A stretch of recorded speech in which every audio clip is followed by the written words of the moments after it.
Hi అండి. ఈరోజు నేను పప్పు మామిడికాయ చేశాను. దాంట్లోకి సైడ్ డిష్‌గా ఫిష్‌ని ఫ్రై చేస్తున్నానండి. పాన్ ఫ్రై చేస్తున్నాను. దానికోసం ఫిష్ ముక్కల్ని నీట్‌గా ఉప్పుతో కడిగేసి పక్కన పెట్టుకున్నాను. ఉప్పు నీళ్ళల్లో కడిగి వాసన లేకుండా పక్కన పెట్టాననమాట. తర్వాత జీలకర్ర, ధనియాలు, అల్లం వెల్లుల్లి కలిపి పేస్ట్ చేశానండి. ఉప్పు, కారం వేసి ఈ పేస్ట్ అంతా కూడా ఈ ముక్కలకి పట్టించాను. వీటిని ఇప్పుడు ఇలాగా దోస పాన్ ఉంటుంది కదా!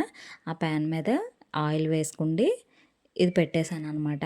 ఇవి పెట్టి స్లోగా సిమ్‌లో పెట్టుకోండి. లో టు లేదా మీడియం ఫ్లేమ్‌లో పెట్టి దీన్ని ఇలా ఫ్రై చేయించాలండి. కరివేపాకు కూడా వేశాను.